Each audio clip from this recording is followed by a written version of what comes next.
I'm to interview a patient, and I'd like to give you some thumbnail sketch of what Gestalt therapy stands for. Gestalt therapy is working on an equation: awareness, equal present time, equal reality. In contrast to depth psychology, we try to get hold of the obvious, of the surface, of the situation in which we find ourselves, and to develop the emerging Gestalt strictly on the I and thou, here and now basis. Any escape into the future or the past is examined as a likely resistance against the ongoing encounter. Modern man has alienated, given up so much of his potential that his ability to cope with his existence becomes badly impoverished. My aim is this: the patient should recover his lost potential. He should integrate the conflicting polarities, understand the difference between game playing, especially the playing of verbal games, on the one hand, and of genuine, authentic, confident behavior on the other. The civil war of inner conflicts weakens the efficiency and comfort of the patient, but every bit of integration will strengthen it.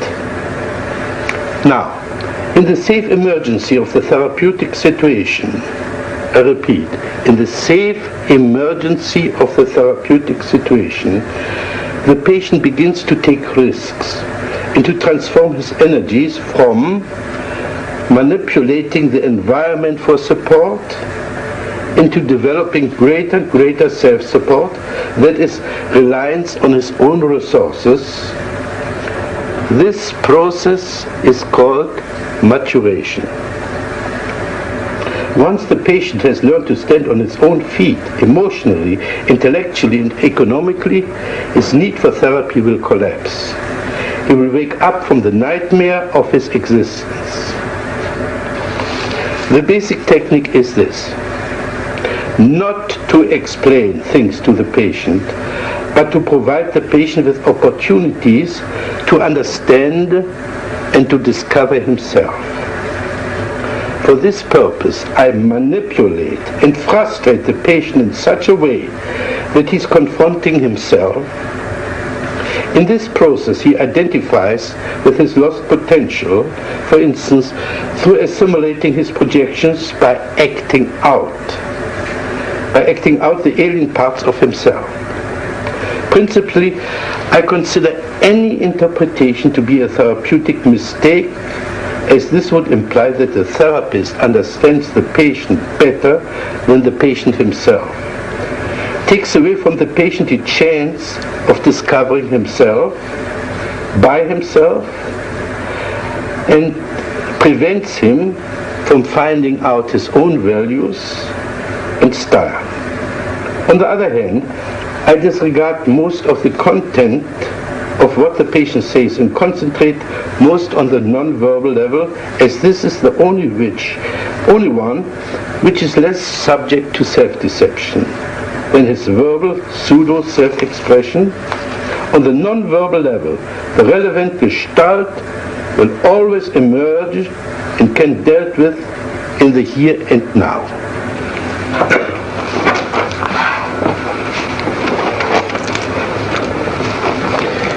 We are going to have an interview for half an hour.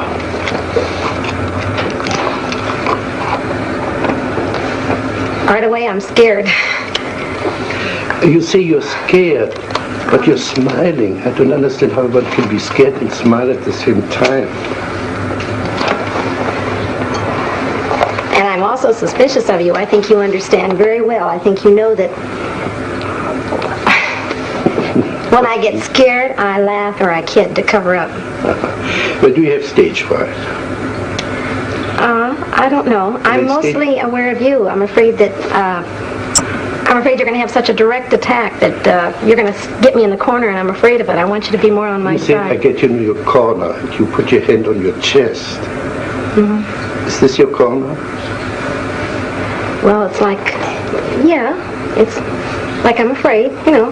Where would you like to go?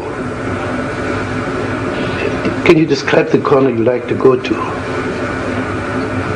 Yeah. It's back in a corner where I'm completely protected. And there you would be safe for me. Well, I know I wouldn't really. Well, but it feels safer, yes. Imagine you were in this corner, and you're perfectly safe now. What would you do in that corner? I'd just sit. Just sit? Yes. How long would you sit? I don't know, but this is so funny as you're saying this. This reminds me of when I was a little girl. Every time I was afraid, I'd feel better sitting in a corner. Okay, you're panicky. Are you a little girl? Well, no, but it's the same feeling. Are you a little girl? This feeling reminds me of it. Are you a little girl? No. No, at last. How old are you? 30. Then you're not a little girl. No. Okay.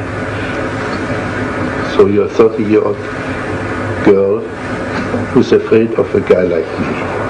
Well, I don't even know if I do know I'll be afraid of you. I get real defensive with you. Now what can I do to you? You can't do anything, but I can sure feel dumb, and I can feel stupid for not having the right answers. Now what would it do for you to feel dumb and stupid? I hate it when I'm stupid. What would it do for you to be dumb and stupid? Let's put it so, like this. What would it do to me if you would play dumb and stupid? It makes you all the smarter and all the higher above me. Then I really have to look up to you because you're so smart. Yeah. Oh, yeah. And butter me up right and left. No, I think you can do that all by yourself. I think the other way around. If you play dumb and stupid, you force me to be more explicit. That's been said to me before, but I don't buy it. I don't believe it. What are you doing with your feet now? Wiggling them. What's the joke now? Oh, I'm afraid you're going to notice everything I do. Gee. Don't you want me? I want you to help me become more relaxed, yes. I don't want to be so defensive with you. I don't like to feel so defensive.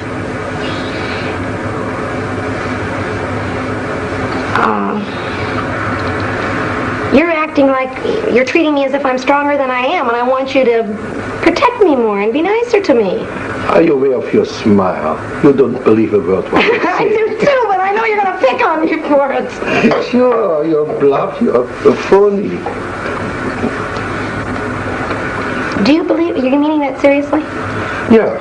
If you say you're afraid and you laugh and you giggle and you squirm, it's phony. You put in a performance for me. Oh, I resent that very much.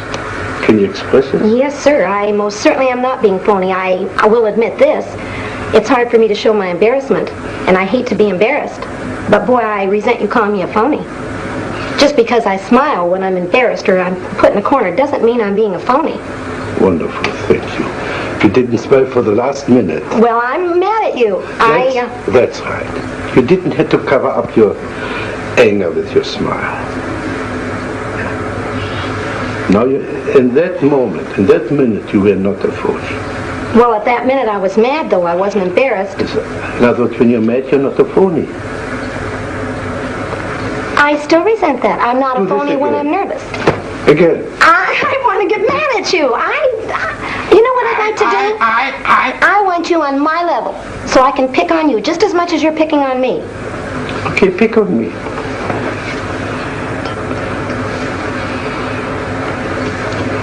I have to wait till you say something that I can pick on. But what does this mean? Can you develop this movement?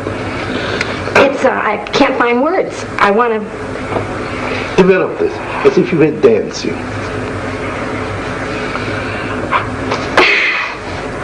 I want to start all over again with you. Okay, let's start all over. I know a corner I'd like to put you on. I'd like to ask you a question, and because I have a feeling you don't like me right off the bat, and I want to know if you do. Can you now play Frederick Perls not liking Gloria? What would he say? He'd say that she's a phony, for one.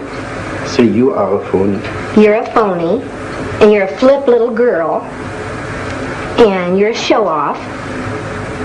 And what would Gloria answer to that? that answer, I'd say I think you are too.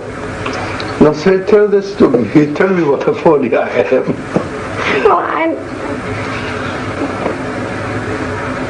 Say, Fritz, you're phony. Well, phony's not quite the right word, but it's more like a show-off. A show. Like you know all the answers. Yeah. And I want you to be more human, and that doesn't seem very human to me. To know all the answers is not very human. Yeah, to right away find out how I'm kicking my feet, and why am I doing like this? Why are you doing like that? Oh dear, I've got eyes, I can see you're kicking your feet.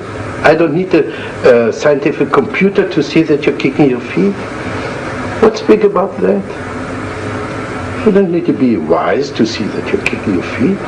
I know, but it seems like you're trying to find some reason for it. I don't. It's your imagination. Okay, I know what I'd like from you. Can I tell you what I'd like from you? Yeah. I'd like you to be aware that I'm kicking my feet, and to be aware that I'm giggling when I'm really nervous, and accept it instead of putting me on the defense of having to explain it. I don't want to have to explain why I'm doing these things. Did I ask you to explain it? You said, why am I? Or what am I doing? No. Well, what am I doing, you said. That's right, kicking your feet. I didn't ask you to explain it. It's your imagination. That's not this Fritz, it's the Fritz of your imagination. It's a big difference.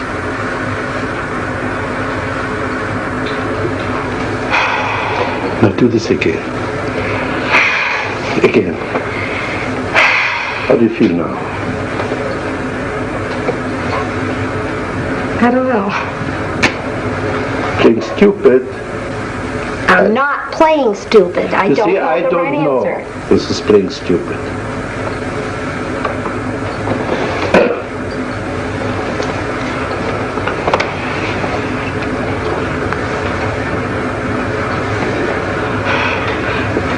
You did something with your hair there.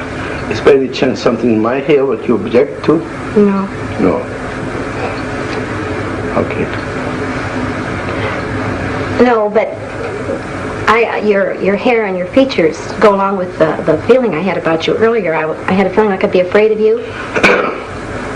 And you're the type of person that seems like you demand so much respect, and so you're... Please play, Fritz. I demand so much respect. Play this Fritz you just saw. Well, you know how smart I am. I know more about psychology than you do, Gloria. So anything I say, of course, is right. Can you say the same as Gloria? Something similar as Gloria? With the same act as Gloria. I demand respect because... I don't know. You don't No, I don't. I identify it with my father, but not me. I don't feel I demand respect. You don't demand respect. No. Sure not. As a matter of fact, I'd like more. I'd like you to respect me more. No, you see? So you demand respect. All right, yes. Yes, as a matter of fact, if I could demand respect from you, I would. But do it. Who's preventing you except yourself?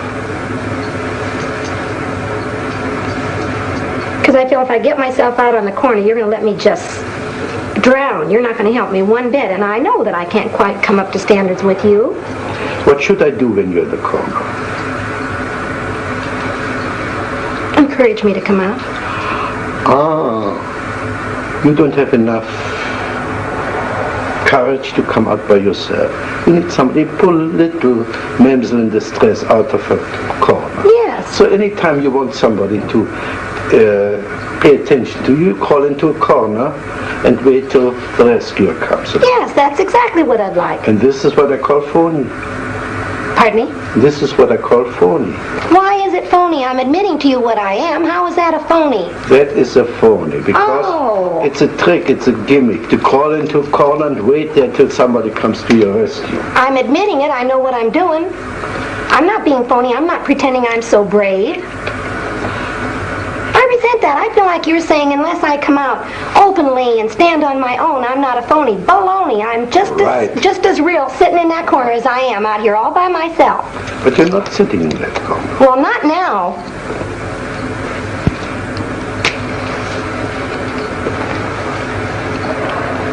And besides that, it's like passing judgment when you call me phony. I just hate that anyway. Now we're getting somewhere. I call anybody phony who puts on an act. And if you like somebody and you want to meet this person, to go to this person, tell him, I would like to meet you, I would call not phony. But if you coyishly go into that corner, waiting to be rescued, this I call phony. This I call phony. And I still think you're judgmental. You know what I have a feeling? You've never felt this way in your life. You feel so secure that you don't have to feel. Anybody that does something like this, you're going to pass judgment on their being a phony. Well, I resent it. Good. Now play Fritz passing judgment. You are. You're sitting up there in your Play big old Fritz. chair. I am Fritz. I pass judgment. Pass judgment on me now. I don't feel close to you at all, Dr. Perls. I feel that's phony. I feel like you're playing one big game. Right. Sure, we're playing games, but in spite of the games, I think I've touched you now and then. I think I hurt you when I called you a phony. Well, of course you did. And I think I hit a bullseye. That's why you feel hurt.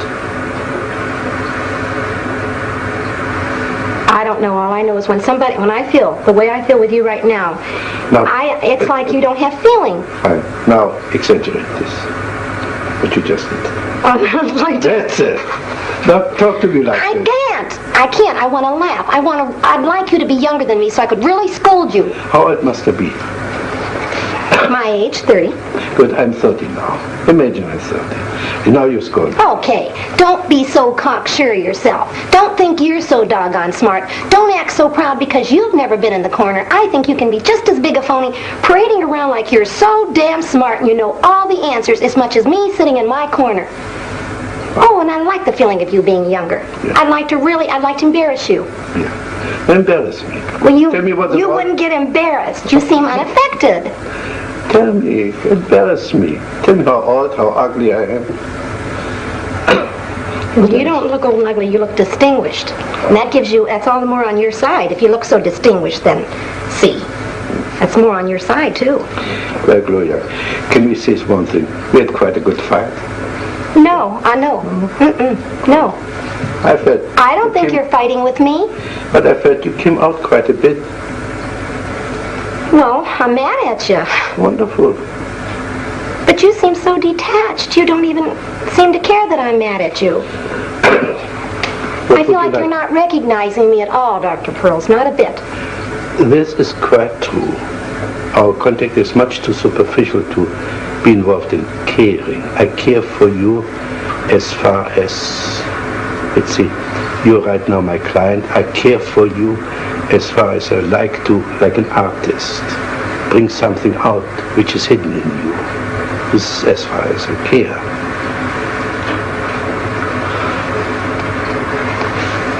Well, I'd like to feel that there's it's frustrating. If I were to leave you right now and not see you again, it would frustrate me to feel like there hadn't been more contact. I feel completely out of contact with you. Like I'm talking to the baby that doesn't understand me, or something like that. I don't feel like we're a bit in contact, and that frustrates me. That bothers me more than being angry with you. I'd rather we were angry and fought than to have no contact. Yeah, this reminds me of when my husband and I used to fight. He sits there and he listens to me, but he's not even aware of how much I hate him and how mad I am at him. I'd rather affect you. You to really hate me or something.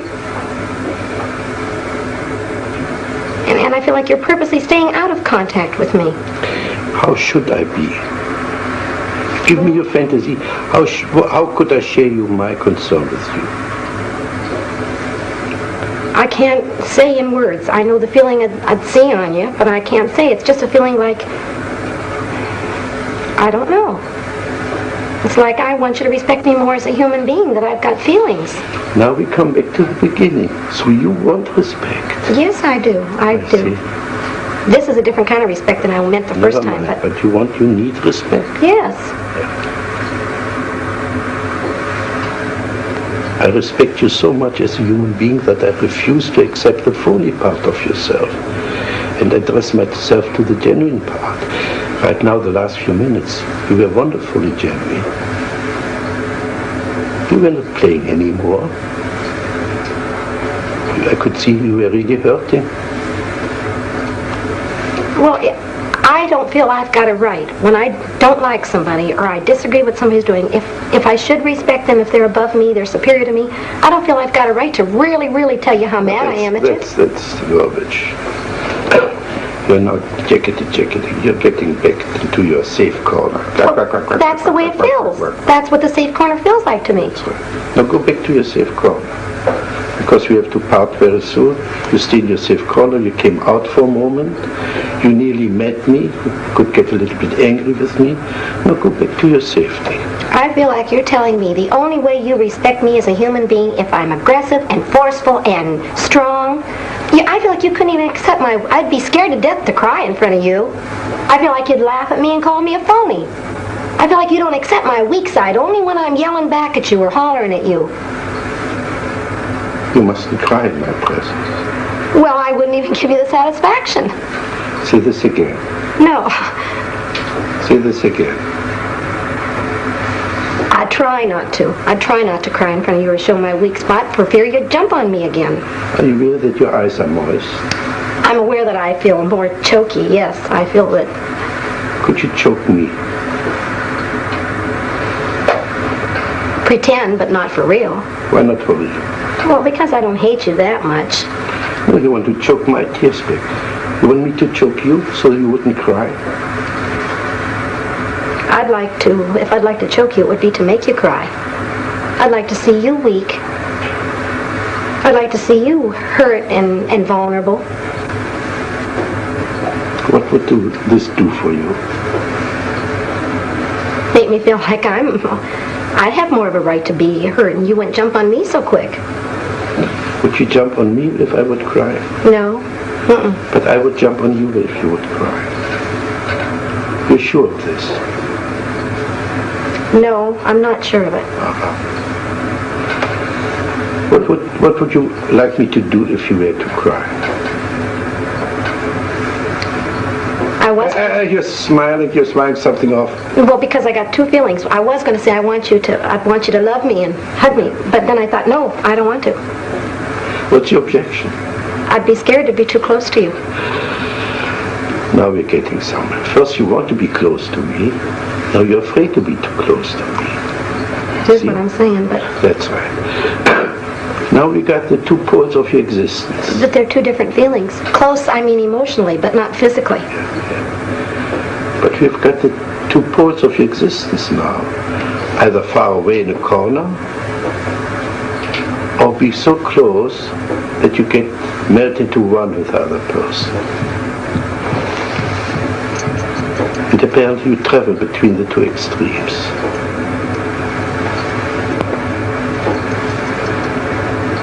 I do. You know what I'm thinking? When I am really hurt and really upset about something, and I want someone to love me, like my girlfriend will do it a lot, and she'll come up to hug me, I don't want it. Exactly. See? That's what I'm talking about. You cannot sustain contact. Okay, this is garbage. What are you afraid if you were too close to your girlfriend, if you let her hug you? The only thing I'm aware of is, like when I perspire, it embarrasses me that she'd feel how wet I am, and that she'd hold my body up close, and I don't know. Are you aware of your facial expression, the kind of disgust? Yes. Yes, I am. Do this more, please. Again. It's icky. Again. It's just icky. I can just feel what it is. I don't like it. Can you say this to me, Fritz? You're icky.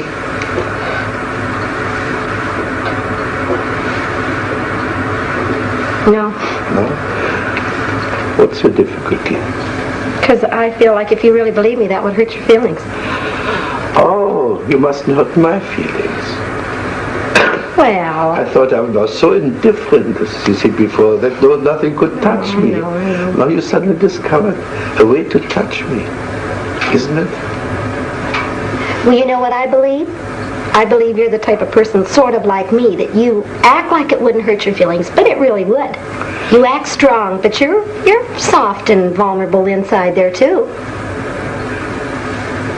I think your feelings could be hurt, sure. But I don't think you'd show it very easy. What would I do?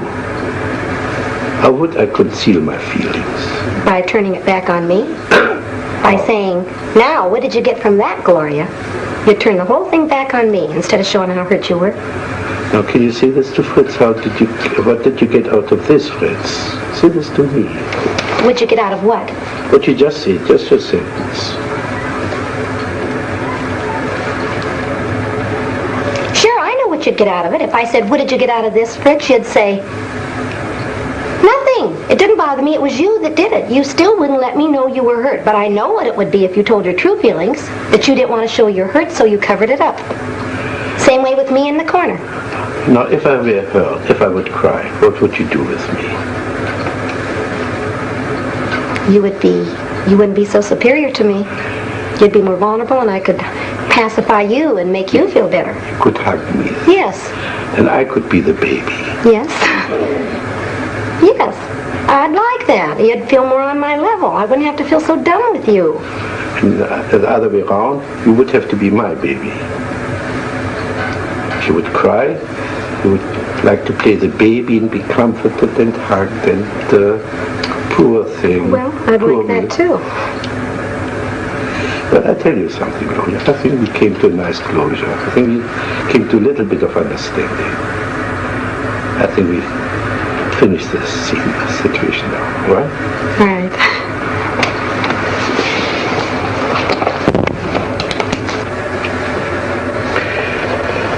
The demonstration was, in my opinion, quite successful and consistent with my theoretical outlook.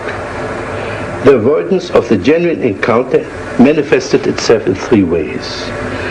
The patient was first taking control by putting on a smiling, sophisticated, phony mask of oscillating between a pretense of being frightened and yet at the same time having me figured out, thus being or believing to be fully in control of the situation. Secondly, she was withdrawing by fantasizing of hiding in a corner. Thirdly, she was blocking the real encounter of melting through crying, which then would have been the real emotional meaning of this meeting. The patient was capable of identifying herself with several fantasies she had projected onto me. This was especially evident with regard to her initial denial for a need to be respected.